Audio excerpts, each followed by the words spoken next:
And a little closer. Yeah. Amazing. So welcome, everyone. My name is Stephen Thomas. I am the Clean Energy Manager with the David Suzuki Foundation.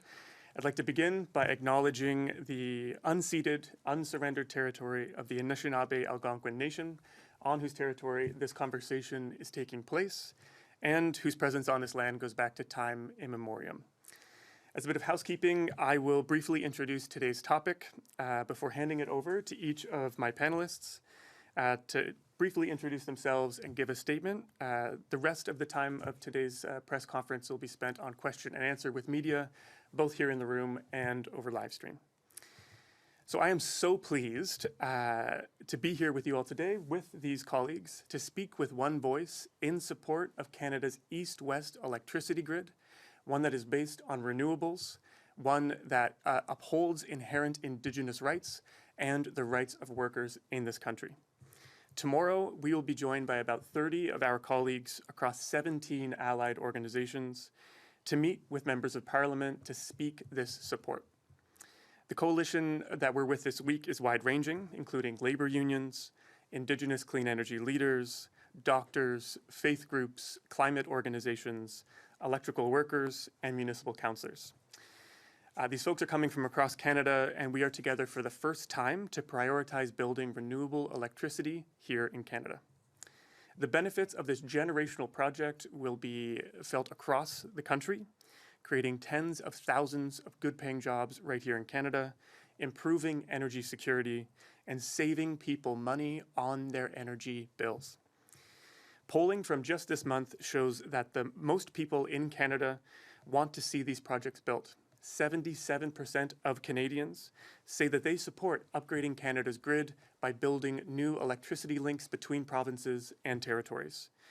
And 72% of Canadians say that they want federal funding and federal support for these electricity lines. This moment calls for real solutions to overlapping crises that we all face. As all levels of government are looking for big ideas for nation-building projects, we think that they should look no further than building Canada's east-west grid with renewables. I'm excited to pass it on to my colleagues, and we'll start with Melina Laboucan-Massimo.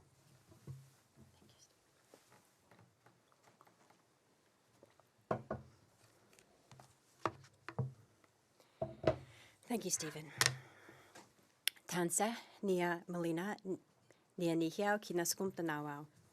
Hello, my name is Melina Laboucan-Massimo. I am Laboucan Cree from Northern Alberta and the founder and executive director of Sacred Earth. We are a nonprofit organization that supports Indigenous communities in clean energy project implementation, energy transition education and training programs, as well as climate advocacy and policy solutions. I come from a community called Little Buffalo. It's in Alberta, and it's a Cree community within Treaty 8 territory. Growing up in the heart of the tar sands, I have witnessed political inaction and corporate interest stand in the way of a low-carbon future that we all need, while communities across the country continue to suffer the consequences. We have seen governments obstruct the progress. We have seen governments obstruct the progress of climate action time and time again. For example, Alberta's moratorium on renewable energy in 2023 led to the cancellation of 53 large-scale revenue-generating projects, withdrawing nearly 11 gigawatts of wind, solar, and energy storage. These cancelled projects could have more than covered Alberta's average total power demand. Before the moratorium, $33 billion was set to be invested in clean energy projects in Alberta. However, after this moratorium, over 44% of these projects have been cancelled. This has created uncertainty in the market and it also has reduced investor confidence, which is a loss for workers and communities in Alberta. This will have cascading impacts across the country and around the world, while Canada continues to be one of the worst polluters and producers of GHG per capita. So today, I am here to urge federal leaders to commit $20 billion in capital investment towards an east-west grid in partnership with provinces, territories, Indigenous nations, and utilities. We are calling the government to reconfirm Canada's commitment to clean electricity regulations and prioritize building transmission linkages powered by renewable energy while upholding workers' rights and Indigenous rights, including free, prior, and informed consent, as mandated in the UN Declaration on the Rights of Indigenous Peoples. A just energy transition includes support for Indigenous-led and owned renewable energy and grid infrastructure projects, including community capacity building and upskilling for workers. Current legislation, such as Bill C-5, continues a path of climate inaction, environmental injustice, and violates Indigenous rights. This newly formed government can still have a legacy of climate leadership and true economic reconciliation, but only if they choose to lead on affordable, clean energy using policy solutions that build a just transition so our communities are prepared to deal with the climate crisis, which is literally on our doorstep. Thank you.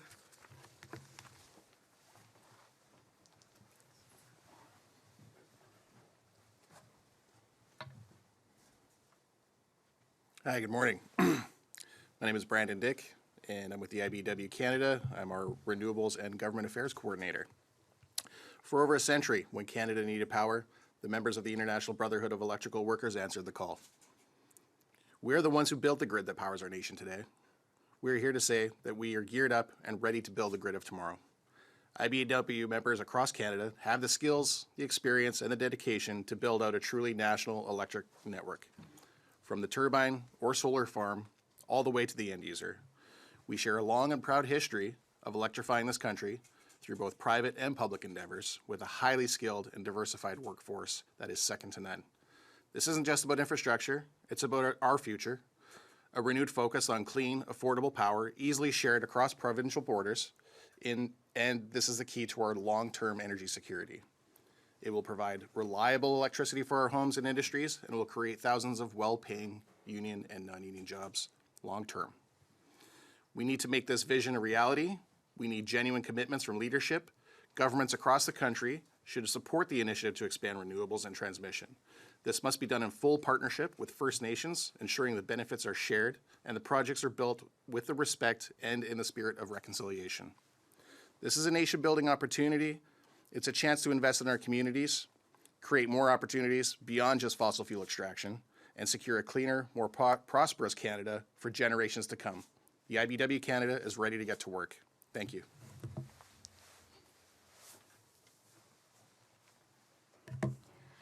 Good morning.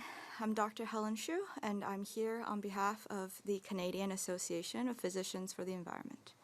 We at the Canadian Association of Physicians for the Environment support the call for investing in an east-west electrical grid across Canada, which will reduce air pollution, fight climate change, contribute to the clean, renewable, just transition, and ultimately pay dividends through reducing premature mortality and morbidity associated with air pollution, heat waves, other inclement weather events, and new vector-borne and zoonotic diseases.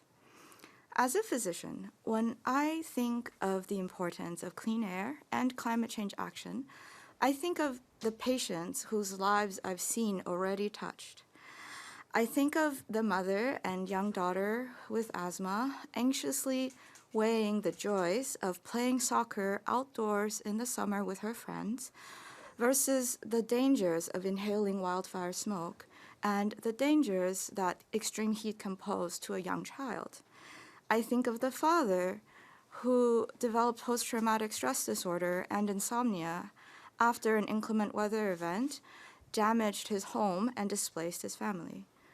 I think of the healthy young man who went for a hike with his friends and ended up in the hospital for months, paralyzed from the waist down from a tick-borne illness, the incidence of which will only happen more and more as changing weather drives disease-bearing vectors like ticks and mosquitoes into new territories. As the weather becomes hotter and more unpredictable, the physical and mental health of Canadians are at stake. So we urge the government to act now by adding the East-West energy electricity grid to their list of upcoming nation-building projects, which will reduce air pollution, fight climate change, and ultimately improve the lives of Canadians. Thank you. Good morning, everyone. My name's Zoe Grams. I'm the Executive Director of Climate Caucus. I think it's important to know that there is a lot of support for this initiative across the country, from communities that are on the front line of climate impacts on our economy and the livability and safety of our towns and cities.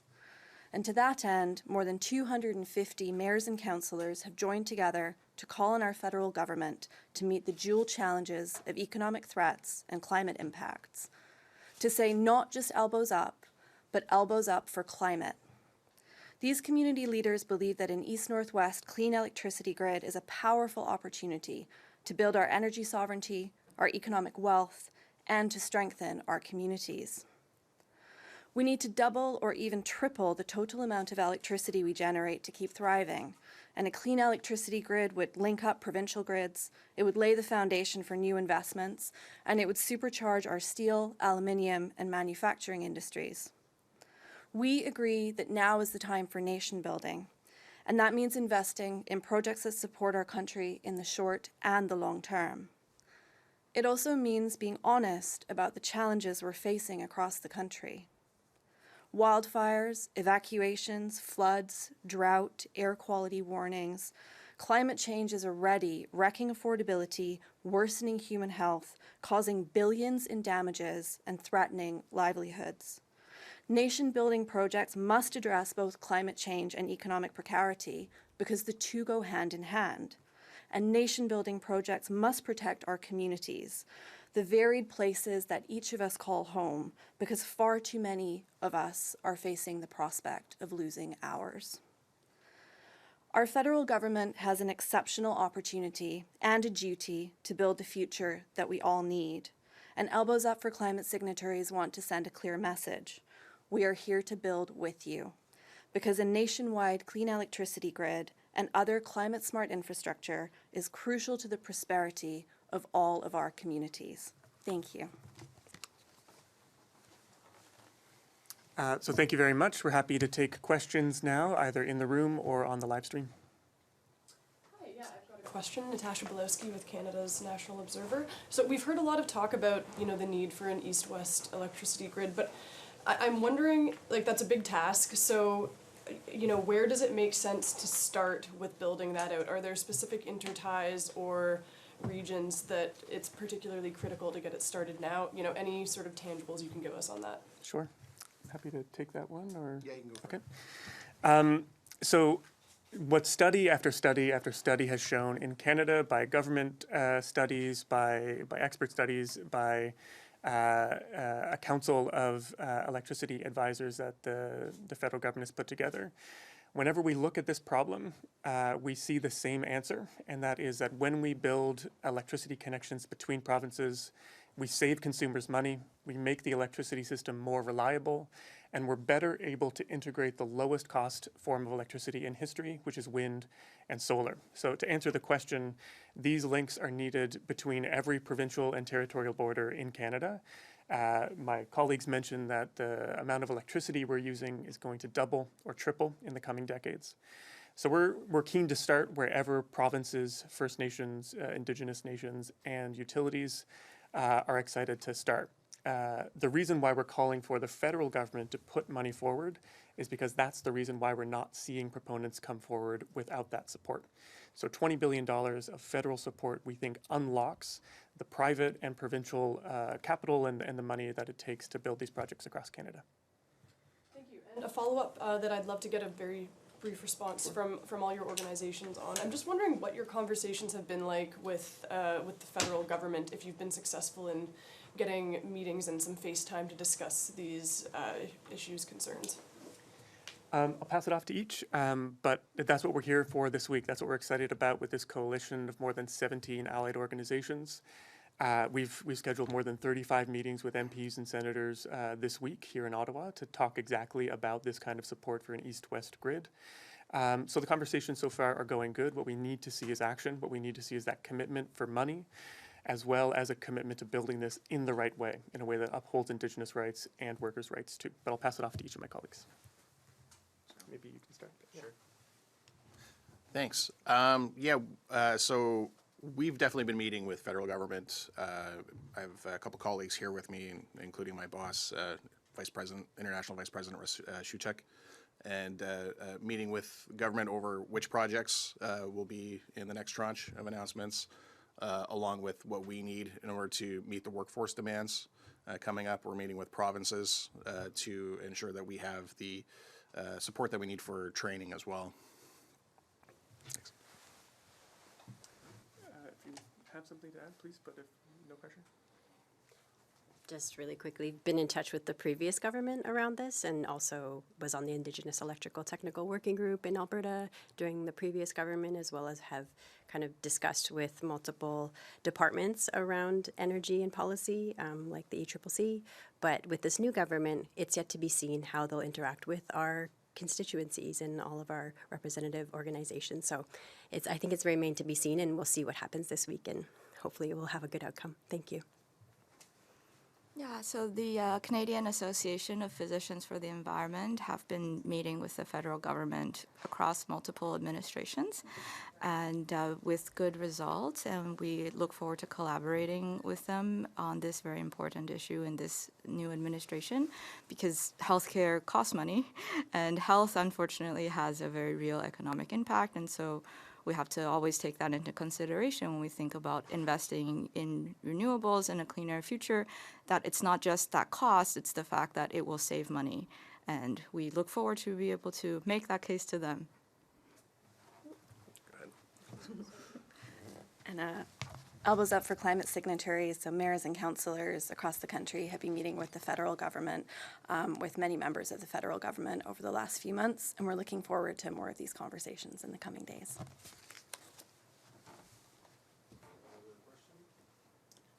Do you have a workforce question too? I have quite a lot of those, so I was going to. Okay, so good. That's all good. Nobody on Zoom, if you want to add another question?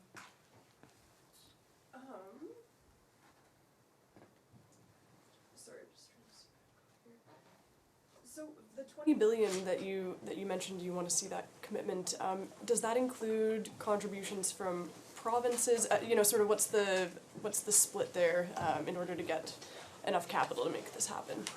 We think that the federal government needs to put up a majority of the capital investment here. We think from all the benefits we're talking about here when it comes to affordability, health, Indigenous-led projects, and jobs for Canadians, these benefits are socialized. So we think that the federal government has a role to play in putting up a big portion of the money to make this happen. There's no question that utilities and provinces also need to contribute, and for the projects that are Indigenous owned, those nations too will be putting in their own capital. It takes a team to put this together. That's why it hasn't happened in Canada so far. This is where typically these projects tend to fall apart, is when we start to talk about who pays for it. So rather than rate-basing everything, having only ratepayers pay for a project like this, we think this is a perfect candidate for what this government wants to do in terms of big projects, nation-building work. So that's why we have the budget ask. And you sort of mentioned one challenge already, which is the funding side. But what are sort of the biggest barriers to this getting done in a timely manner? I'm sure there's many. I mean, funding is what we think unlocks this. As we said, study after study show the benefits. First and foremost, at this time where Canadians are struggling to make ends meet, this is a project that will bring energy bills down for Canadians. When we talk about barriers, it's just getting everyone at the table. Yeah. Do you think the political will is there, given that Saskatchewan seems like they're going to extend their coal-fired power plants? On the politics side, are there any barriers you see? Yeah, politics is always a barrier. That's part of what is challenging about bringing everyone to the table here. We think there's really a path to build some really good projects in the near term, and that they will help make the case for the projects in the long term too. I don't know if my colleagues have something on the prairies and what's going on with the... I'd rather not. Okay, all good, all good.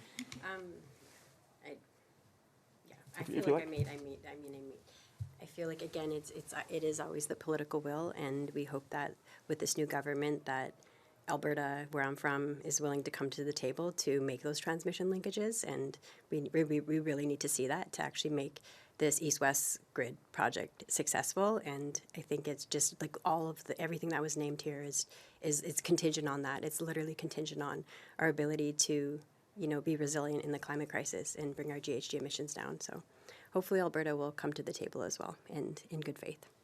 And just one more question, if I may. I'm going to talk to Brandon a bit later about more specific workforce issues, but I do want to know how big of a challenge that is when we're looking at getting an east-west grid built. Like, how significant is the shortfall, and what type of position does this put both workers and the federal government in? Yeah, we've definitely heard that from developers, employers that are concerned about a lot of the workforce aging out. What we're seeing, specifically in my home province of British Columbia, the most apprentices going through our training programs than ever before. So, and that's in partnership with our employers, with our contractors. So I do think that with the popularity of unions and what's ensured in a union contract, that we're able to attract that workforce that's necessary in order to do so. We've also made the commitment to government that will enable mobility across the country with that workforce. So as the projects are built, they're not necessarily going to all be built at once, but we'll be able to move them across the country as needed.